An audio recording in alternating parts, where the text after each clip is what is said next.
of having the power to influence, just, you know, collectively with other performers. Very interesting, because, yes, I think anybody in the public eye, no matter what position you're in, people just, you know, successful people, the people the public wants to listen to, and they are influenced.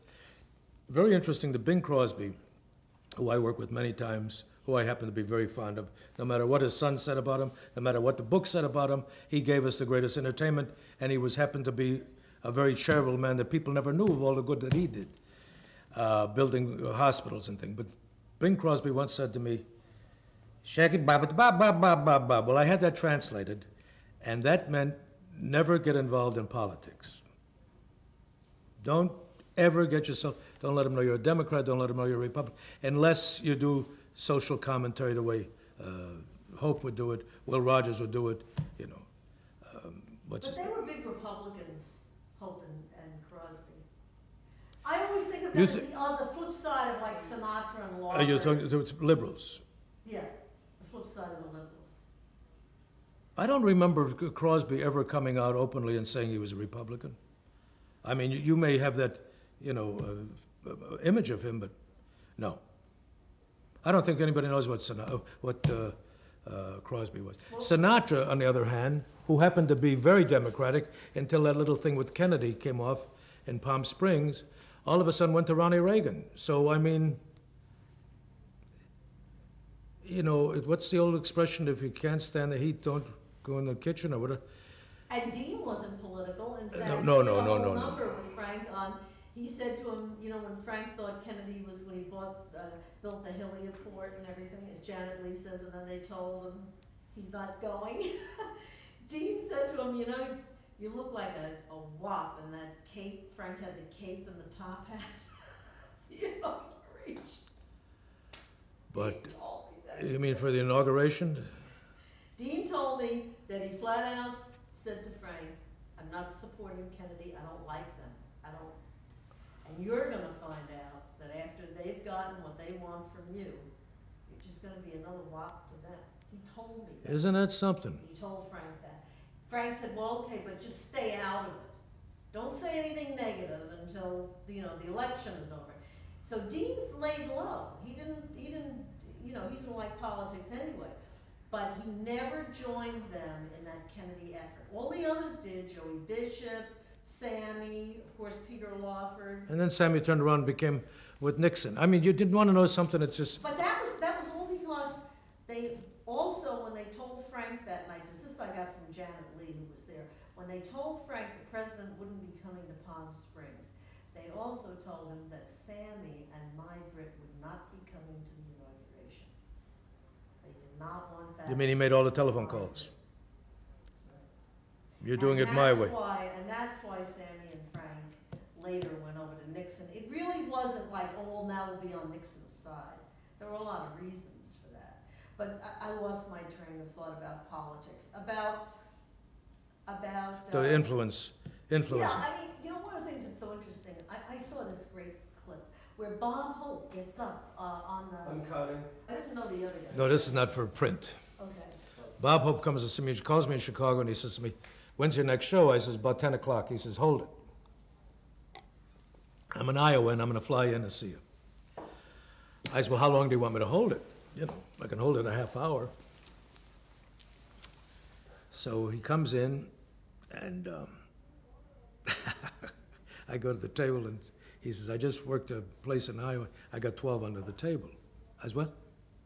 I got 12,000 under the table. I says, you got it under the table? Are you going to afford to buy the table and the chairs? I don't understand that. Why would you do that? But that's what he lived for. He lived to get paid in cash. So I jump up on the stage and I says, listen, you people in the furniture business, because Bob he's buying tables now. And I says, and he yelled, don't you dare! You know, and he should come running up on the stage. I said, don't ever tell me any of that shit again. I don't want to hear it. And Crosby was that cheap, too. Well, you know, he used to go, from my friend Vic Mangini, Hope used to do these commercials for Hart Shafter and Mark suits. He'd take every suit from the commercial.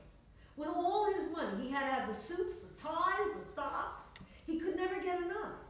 I mean, that's an old story about him. I went out this morning to get a pair of shorts, Yeah. like right across from the hotel, and they had a Bob Hope story about how cheap he had come in there and like he opened. He's they said, 94 years moth old, would he's come doing out. a commercial. He's and Crosby, but not the same way that Hope was. Right. But Crosby was kind of frugal But too. remember, they came from so little, you know, like Sonny King told me that Red Skelton never had parents. That he was, I mean, I always found Red Skelton very depressing, but, you know, I mean, he was, these people, look at Jerry Lewis's childhood. I mean, they came from nothing, no love, no, you know, I said to Joey Stabile once, I said, here were Ray and Danny Lewis out trying to make him into Jolson. And they had what was going to become one of the most important entertainers of the 20th century sitting home. They didn't even go home to visit him. They didn't think he was anything. They thought he was a retard.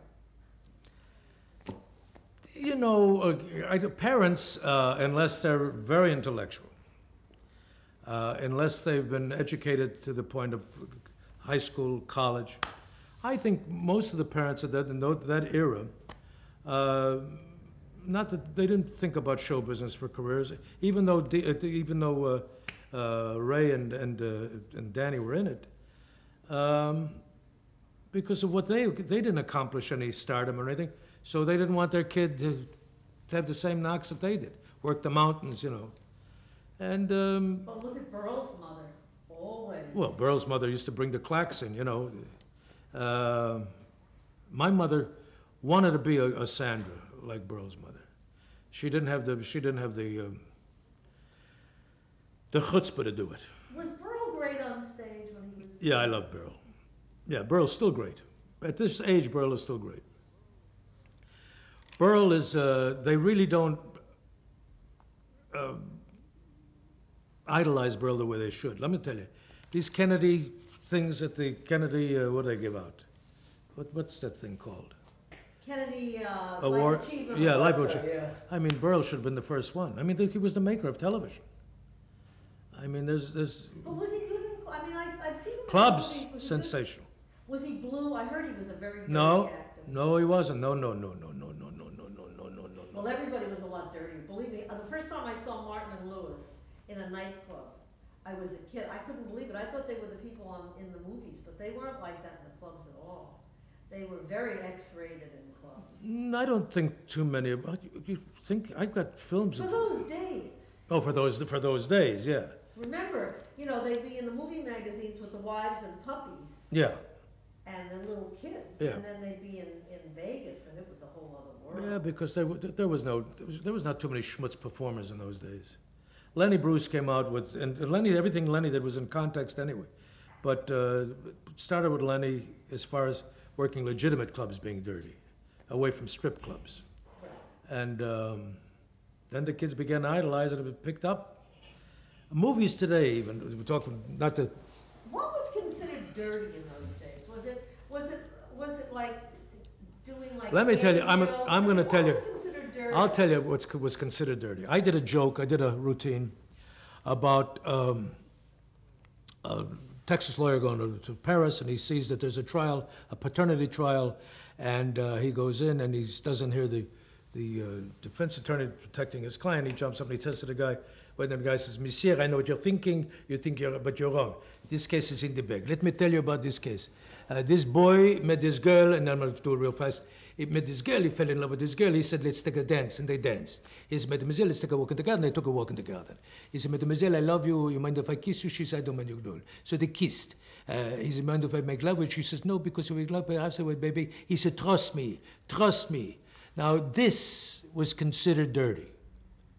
I mean, the bosses used to say to me, you know, listen, I want to tell you, I got a very high-class club here, and I don't like for you to make that dirty things about those two people kissing and making those loves. I says, it's just a joke, and I don't say anything. No, the punchline is that the man says, trust me, mademoiselle, don't worry. And they proceed to make love, and then finally, no matter what country you go to, you hear the same thing. Germany, Wiska eingeschlutzt geblieben, trust me. And I do this. And finally, the mother of the girl is watching. She runs on, she kicks the boy right in the back. Now, I am going to prove that the mother of the girl is the father of the baby. Now, this was considered filthy, dirty, blue, off-color, the worst. So, if you said, damn, I had a very bad habit of saying, instead of saying hot damn, I would say goddamn. And people would go like this. That was offensive. So what we considered blue then, is not blue now. Blue now, I mean, you go to a movie, I went to see LA Confidential, and I don't think a guy said anything straight. I mean, with the this, that, I mean, how many times could you call a girl what they called a girl?